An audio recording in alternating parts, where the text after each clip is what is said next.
Hello friends, इस part में हम मध्यकालीन भारत के बारे में पढ़ेंगे। मध्यकालीन भारत को तीन पार्ट में बांटा गया है: दिल्ली सल्तनत, मुगल काल और यूरोपीय कंपनियां। सबसे पहले अपन दिल्ली सल्तनत की बात करते हैं। मध्यकाल में सबसे पहले मोहम्मद बिन कासिम भारत को लूटने की दृष्टि से अरब प्रांत से प्रवेश किया। इसके बाद महमूद गजनवी और मोहम्मद गोरी ने भारत को लूटने का प्रयास किया। जब मोहम्मद गोरी ने लगभग उत्तर भारत पर अपना साम्राज्य स्थापित कर लिया, तब इसने यह शासन अपने गुलाम कुतुबुद्दीन ऐबक को सौंप दिया और इसी कुतुबुद्दीन ऐबक ने भारत देश में दिल्ली सल्तनत की स्थापना की थी। याद रखिएगा, कुतुबुद्दीन ऐबक ने भारत देश में दिल्ली सल्तनत की स्थापना की थी। दिल्ली सल्तनत के अंतर्गत 5 राजवंश आते हैं। ठीक है, 5 आते हैं। कौन कौन सी डायनेस्टी आती है? 5। ठीक है, 5 राजवंश आएंगे इसके अंदर। गुलाम वंश आएगा, खिलजी वंश, तुगलक वंश, सैयद वंश और लोधी वंश की बात होगी। ठीक है, गुलाम वंश जो होगा अपन सबसे पहले एक एक करके समझते हैं इन सबको। 5 राजवंश आते हैं: गुलाम वंश, खिलजी वंश, तुगलक वंश, सैयद वंश और लोधी वंश। ठीक है, पहला पार्ट लेते हैं गुलाम वंश। गुलाम वंश, ये गुलाम वंश जो था ये चल रहा था 1206 से लेकर 1290। ठीक है, 1206 से लेकर 1290 तक क्या चला था? गुलाम वंश चला था। इसी गुलाम वंश को इलबरी वंश भी बोलते हैं। इस वंश का संस्थापक कौन था? कुतुबुद्दीन ऐबक था। इसने लाहौर को अपनी राजधानी बनाया था। भारत देश में राजस्व प्रथा को मध्यकाल में इसी ने प्रारंभ किया और दिल्ली की कुतुब मीनार की नींव कुतुबुद्दीन ऐबक ने रखी थी। ध्यान रखिएगा, कुतुबुद्दीन ऐबक ने कुतुब मीनार की नींव रखी थी। इसका निर्माण कार्य इल्तुतमिश ने पूरा करवाया था। नींव किसने रखी थी? कुतुबुद्दीन ऐबक ने रखी थी और इसका निर्माण कार्य पूरा किसने कराया था? इल्तुतमिश ने कराया था। याद रखिएगा, इल्तुतमिश ने दिल्ली सल्तनत गुलाम वंश में, किस पर्टिकुलर सिर्फ गुलाम वंश की बात करते हैं, सबसे ज्यादा टैक्स वसूला था किसने? इल्तुतमिश ने। और इसी इल्तुतमिश ने अपने शासनकाल में तुर्क ए चलगाही और इकता प्रणाली को अपनाया था। ठीक है, और इन दोनों प्रणालियों का विनाश किसने करा था? बलबन ने करा था। बलबन पूरे गुलाम वंश का एक प्रतापी शासक था। इसने कई हिंदुओं को उच्च पदों पर आसीन किया था। पूरे गुलाम वंश की पहली मुस्लिम शासिका कौन थी? रजिया सुल्तान थी। आईएमपी क्वेश्चन है, यहीं से क्वेश्चन बनता है। पूरे गुलाम वंश की पहली मुस्लिम शासिका कौन थी? रजिया सुल्तान थी और इसने अपने शासन काल में केरा प्रणाली को अपनाया था, जिस कारण रजिया सुल्तान का व्यापक पैमाने पर विरोध किया गया था। और इस वंश का अंतिम शासक कौन हुआ था? शंभुद्दीन कैमर्स था। याद रखिएगा, शंभुद्दीन। दूसरे वंश की बात करते हैं, खिलजी वंश की बात करेंगे। 1290 से लेकर 1320 से तक क्या चला था? खिलजी वंश चला था। इस वंश का संस्थापक जलालुद्दीन फिरोज खिलजी था। इसके सेनापति अलाउद्दीन खिलजी ने अपने सुल्तान की हत्या करके खिलजी वंश का अगला शासक बन गया था। अलाउद्दीन खिलजी ने अपने शासनकाल में जमियत खान मस्जिद, सीरी का किला, हजारकंबा महल इत्यादि इमारतों का निर्माण कराया था और इसने भारत देश में गुप्तचर प्रणाली को अपनाया था। बाजार में घूमने वाले गुप्तचरों को बरीद किया जाता था, जबकि सामान्य गुप्तचरों को मुनिहाल कहा जाता था। अलाउद्दीन खिलजी ने अपने शासनकाल में मूल्य नियंत्रण प्रणाली को अपनाया था। याद रखिएगा, मूल्य नियंत्रण प्रणाली को अपनाया था और इसने पूरे दिल्ली सल्तनत में सबसे ज्यादा टैक्स वसूला था। पूरे दिल्ली सल्तनत की बात करते हैं, सबसे ज्यादा टैक्स किसने वसूला था?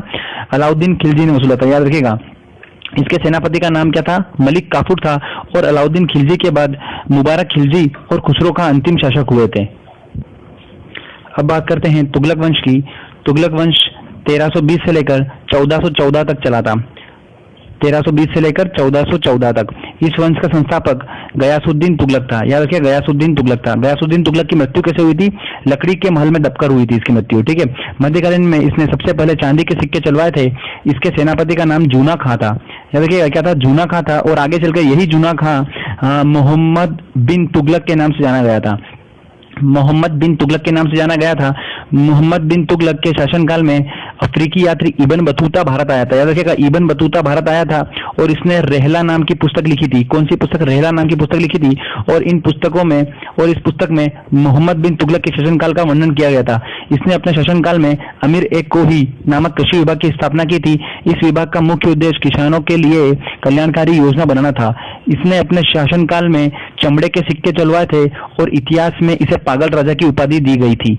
ध्यान रखिएगा, मोहम्मद बिन तुगलक के बाद फिरोज तुगलक अगला शासक बना था। फिरोज तुगलक ने अपने शासनकाल में सभी प्रकार के टैक्स को बंद कर दिया था। केवल सिंचाई कर वसूला था, सिंचाई टैक्स वसूला था उसने। ठीक है, और इसने अपने शासनकाल में दीवान ए खेरात, दीवान ए बगदान की स्थापना की थी। फिरोज तुगलक के बाद महमूद शाह तुगलक तुगलक वंश का अगला व अंतिम शासक बना था। ठीक है, अगले वंश की बात करते हैं तो सैयद वंश की बात होती है। इस वंश का संस्थापक खिज्र खां था और अंतिम शासक इसका अलाउद्दीन आलम शाह था। ठीक है, सैयद वंश से इतना याद रखिएगा। बस सैयद वंश का सन जो था वो याद रखिएगा, 14 से लेकर 1451 तक सैयद वंश चला था और इस संस्थापक का नाम क्या था? खिज्र खां था। बस यही आईएमपी है सैयद वंश में। अब बात करते हैं अपन लोधी वंश की बात करते हैं। 1451 से लेकर 1526 तक चला था लोधी वंश। ठीक है, लोधी वंश के संस्थापक का नाम क्या था? बहलोल लोधी था। ठीक है, और इसने अपने राज्य में चांदी के सिक्के चलवाए थे और इन्हीं सिक्कों को बहलोल सिक्के कहा जाता था। ठीक है, इसके बाद सिकंदर लोधी अगला शासक बना। आगरा शहर की स्थापना सिकंदर लोधी ने की थी 1504 में। याद रखिएगा, आईएमपी क्वेश्चन है। 1504 में आगरा शहर की स्थापना की थी सिकंदर लोधी ने और अलाउद्दीन खिलजी के बाद इसने सबसे ज्यादा टैक्स वसूला था पूरी दिल्ली सल्तनत में। ठीक है, और अंत में 21 अप्रैल 1526 ये डेट याद कर लीजिएगा। 21 अप्रैल 1526 को पानीपत के प्रथम युद्ध में बाबर ने लोधी वंश के अंतिम शासक इब्राहिम लोधी को युद्ध में पराजित कर मुगल साम्राज्य की स्थापना कर दी थी। याद रखिएगा, बाबर ने 21 अप्रैल 1526 को फाइनली इब्राहिम लोधी को युद्ध में पराजित करके मुगल साम्राज्य की स्थापना कर दी थी और यहाँ पर खत्म हो जाता है अपना दिल्ली सल्तनत, पूरा यहाँ पर खत्म हो जाता है। अब अपन बात करेंगे यहाँ से मुगल काल की। इतना सा दिल्ली सल्तनत था, इसमें 5 वंश थे, अपन ने 5 वंश को डिस्कस कर लिया है। अब मैं इससे 5 वंश से एक आईएमपी पॉइंट छूट रहा है, बता देता हूँ अमीर खुसरो के बारे में, जो कि जनरली क्वेश्चन पूछा जाता है। तो अमीर खुसरो का मूल नाम क्या था? मोहम्मद हसन था। याद रखिएगा, मोहम्मद हसन था। और जो खुसरो सूफी संत शेख निजामुद्दीन औलिया के शिष्य थे। याद रखिएगा, और वह बलबन से लेकर मोहम्मद तुगलक तक दिल्ली सुल्तानों के दरबार में रहे। इन्हें तूतीय हिंद मतलब भारत का तोता के नाम से भी जाना जाता है। सितार एवं तबले के आविष्कार का श्रेय किसको जाता है? अमीर खुसरो को जाता है। बस अमीर खुसरो के बारे में थोड़ा सा ये पॉइंट याद रखेगा। अब अपन बात करते हैं मुगल काल की बात करेंगे अपन। अब मुगल काल की बात करेंगे। याद रखिए, मुगल काल 1526 से लेकर 1707 तक अपन मुगल काल डिस्कस करेंगे। 1526 से लेकर 1707। याद रखिएगा, 1206 से लेकर 1526 अपन ने पढ़ा दिल्ली सल्तनत। अब 1526 से लेकर 1707 तक अपन पढ़ेंगे मुगल काल। ठीक है, जब लोधी वंश के अंतिम शासक इब्राहिम लोधी ने भारत देश के अंदर उत्पाद मचा दिया था, तब मेवाड़ के शासक राणा सांगा ने अफगानिस्तान के सरदार बाबर को भारत बुलाया था। याद रखिएगा, बाबर को भारत बुलाया था और भारत पहुंचकर बाबर ने मुगल साम्राज्य की स्थापना कर दी थी। बाबर की बात करते हैं इसमें अपन। अब 1526 से लेकर 1530 तक बाबर का राज चला था। भारत आने से पहले बाबर अफगानिस्तान के पख्तूनिया नामक इलाके का सरदार था और उसके पिता का नाम क्या था? उमर शेख मिर्जा था और ये शुद्ध तुर्क थे। भारत आने के बाद बाबर ने लगातार 4 युद्ध लड़े थे। याद रखिएगा, 4 युद्ध बाबर ने लड़े थे भारत आने के बाद, और चारों युद्ध में बाबर ही विजय हुआ था। चारों युद्ध एक एक करके डिस्कस कर रहा हूँ। याद रखिएगा, इनसे 101% मेन बहुत एग्जाम में क्वेश्चन बनते हैं। तो पहला लेते हैं अपन पानीपत का युद्ध लेते हैं। 1526 में बाबर का शासनकाल 1526 लेकर 1530 तक है। तो 1526 से लेकर 1529 तक इसने युद्ध लड़े और फाइनली 1530 में इसकी मृत्यु हो गई थी। तो 1526 में पहला युद्ध लड़ा था, पानीपत का प्रथम युद्ध लड़ा था इसने, और इब्राहिम लोधी के युद्ध लड़ा था और इब्राहिम लोधी को इसने युद्ध में पराजित करके बाबर की विजय हुई थी। ठीक है, उसके बाद इसने 1527 में खानवा का युद्ध लड़ा था। बाबर ने खानवा का युद्ध राणा सांगा के साथ लड़ा था और इसमें बाबर की विजय हुई थी। ठीक है, चंदेरी के युद्ध की बात करते हैं। इसके बाद चंदेरी का युद्ध आता है 1528 में। 1526 पानीपत का युद्ध, 1527 खानवा का युद्ध, 1528 चंदेरी का युद्ध। चंदेरी के युद्ध में बाबर ने मेदिनी राय को हराया था। याद रखिएगा, मेदिनी राय को हराया था और इस प्रकार से बाबर ने लगातार 3 युद्ध जीत लिए थे। इसके बाद अपन बात करेंगे 1529 की। 1529 में घाघरा का युद्ध बाबर ने लड़ा, अफगानों के अगेंस्ट लड़ा था और बाबर यहाँ पर विजय प्राप्त हुआ था। बाबर ने लगातार 1526, 1527, 1528 और 1529 में लगातार 4 युद्ध जीते थे। खानवा के युद्ध में विजय प्राप्त करने के बाद बाबर को गाजी की उपाधि मिली थी और अपनी दानवीरता के कारण बाबर को कलंदर की उपाधि से सम्मानित किया गया था।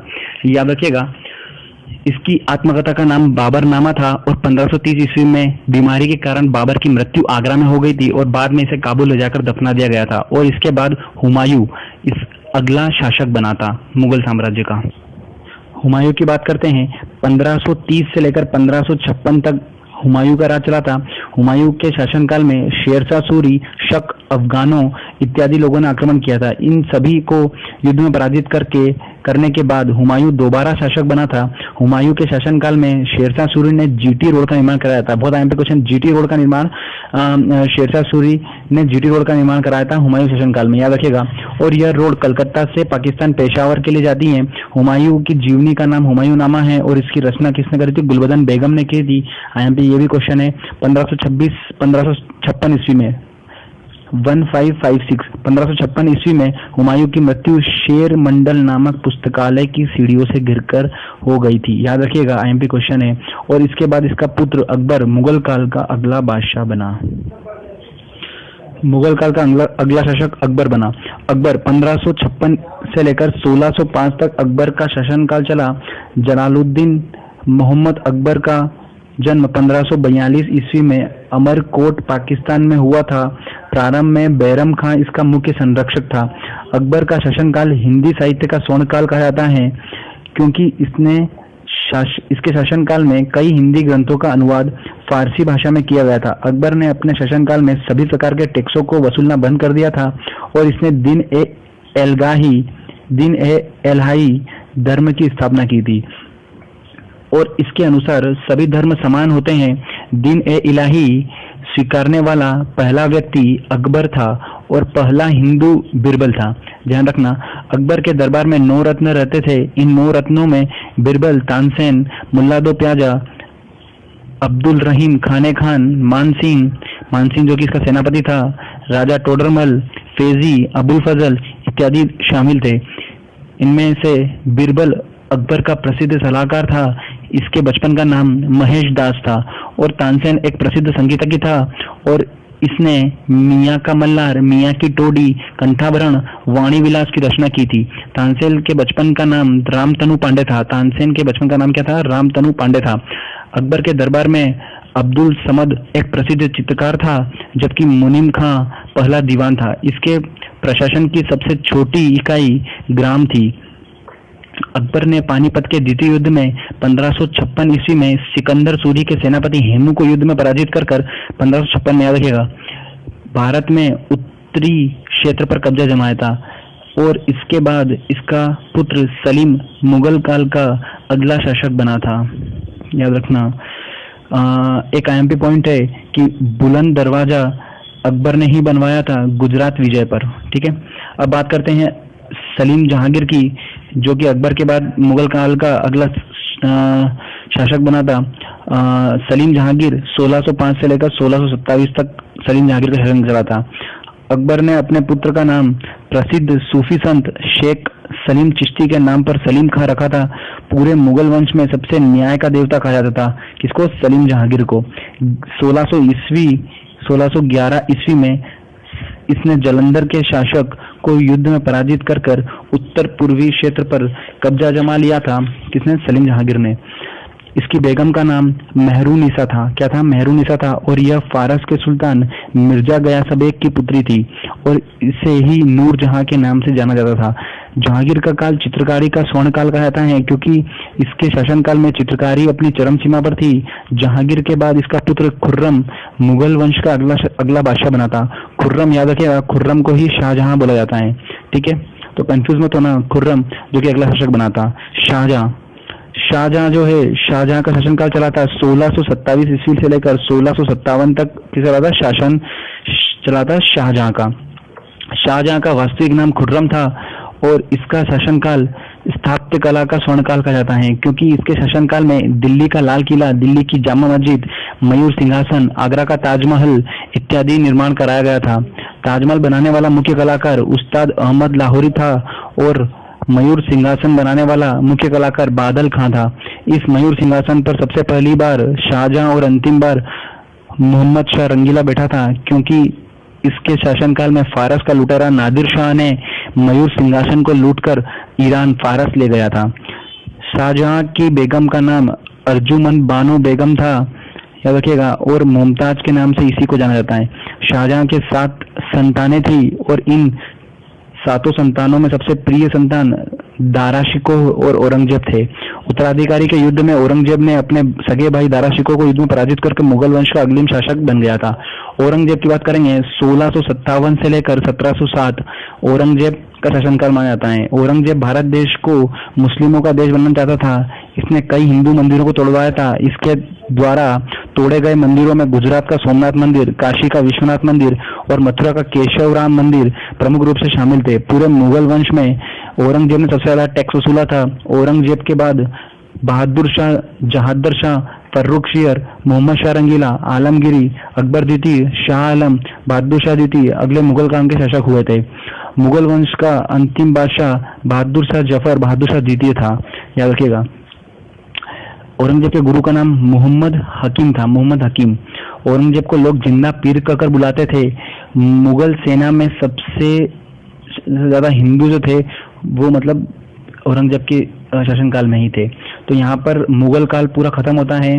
अब अपन बात करेंगे यूरोपीय कंपनियों की। यूरोपीय कंपनियों की बात करेंगे। यूरोपीय कंपनी की बात करते हैं। जहांगीर के शासनकाल में 3 यूरोपीय यात्री William Hawkins, William Finch, sir Thomas Roe ने व्यापार करने की दृष्टि से भारत में प्रवेश किया था और व्यापार की अनुमति मिलने के बाद इन अंग्रेजों ने भारत में अपना व्यापार स्थापित किया। इसके बाद इन्होंने सबसे पहले बंगाल को जीतने का प्रयास किया। यहाँ पर 23 जून 1757 को अंग्रेज सेनापति रॉबर्ट क्लाइव के नेतृत्व में प्लासी का युद्ध, याद रखिएगा प्लासी का युद्ध कब लड़ा था? 23 जून 1757 को रॉबर्ट क्लाइव के नेतृत्व में लड़ा गया था और इस युद्ध में अंग्रेजों ने बंगाल के नवाब सिराजुद्दौला को पराजित करके लगभग बंगाल पर कब्जा कर लिया था। याद रखिएगा, आईएमपी पॉइंट है। प्लासी का युद्ध कब हुआ था? 1757 को हुआ था। रॉबर्ट क्लाइव और सिराजुद्दौला के बीच में अंग्रेजों ने विजय प्राप्त करी थी। इसके बाद 23 अक्टूबर 1764 ईस्वी में अंग्रेजों ने अपने सेनापति हेक्टर मुनरो के नेतृत्व में बक्सर का युद्ध लड़ा था और इस युद्ध में अंग्रेजों ने यहाँ के नवाब मीर कासिम को पराजित करके पूरे बंगाल राज्य पर कब्जा जमा लिया था। बंगाल जीतने के बाद अंग्रेजों ने मैसूर के सुल्तान हैदर अली और उसके पुत्र टीपू सुल्तान को युद्ध में पराजित कर पूरे मैसूर राज्य में कब्जा जमा लिया था और इसके बाद 1797 ईस्वी में इन अंग्रेजों ने मुगल वंश के शाह आलम को पराजित कर दिल्ली पर कब्जा जमा लिया था और बाकी बचे हुए छोटे छोटे राज्यों को इन अंग्रेजों ने फूट डालो और शासन करो नीति से ब्रिटिश साम्राज्य में मिला लिया। भारत पहुंचने वाला पहला अंग्रेज विलियम हॉकिंस था। कौन था? William Hawkins. पहला पुर्तगाली कौन था? Vasco da Gama. पहला फ्रांसीसी कौन था? Governor Dupleix. और पहला डच नागरिक कौन था? कार्नेलिस हडस्तमान। याद रखिए, कार्नेलिस हडस्तमान। अंग्रेजों ने पूर्वी तट पर प्रथम व्यापारिक कोठी कहाँ लगाई थी? मसूलीपट्टनम में लगाई थी 1611 में। पूर्वी तट की बात करें तो अगर पश्चिमी तट की बात करें तो सबसे पहले सूरत में लगाई थी 1613 ईस्वी में। याद रखना, भारत में फ्रांसीसियों की प्रथम कोठी मतलब व्यापार की कोठी कहाँ पे लगाई थी? सबसे पहले इन्होंने सूरत में लगाई थी, 1668 में स्थापित की थी। ठीक है, किसने करी थी? तो फेंको केरो ने करी थी। ठीक है, अंग्रेजों ने पश्चिम भारत में सूरत, दक्षिण भारत में आंध्र प्रदेश, पूर्वी भारत में कोलकाता और उत्तरी भारत में दिल्ली में अपनी व्यापारिक कोठियां स्थापित की। भारत में अंग्रेजों द्वारा निर्मित पहला बैंक कौन सा था? Bank of Hindustan. याद रखिएगा, बैंक ऑफ हिंदुस्तान की स्थापना कब हुई थी? 1770 ईस्वी में कोलकाता में हुई थी। अलेक्जेंडर कंपनी के द्वारा की गई थी। 1761 की बात करते हैं, 1761। याद रखिएगा। इसके बाद एक आईएमपी पॉइंट बता रहा हूँ मैं, पानीपत का तृतीय युद्ध के बारे में कुछ आईएमपी पॉइंट बता रहा हूँ। 1761 में पानीपत का तृतीय युद्ध हुआ था। मराठों और अहमद शाह अब्दाली के बीच में हुआ था, जिसमें अहमद शाह अब्दाली की विजय हुई थी। तो यहाँ पर मध्यकालीन भारत खत्म होता है। दोस्तों, इस वीडियो को आप अच्छी तरह सुनिएगा। 5 से 10 बार आप इस वीडियो को सुनेंगे, आपको हमेशा के लिए याद हो जाएगा। उसके बाद बस रिवाइज करने की भी जरूरत नहीं होगी आपको, आपके दिमाग में आंसर रहेंगे, पेपर में आप इजीली बना सकते हैं। Thank you.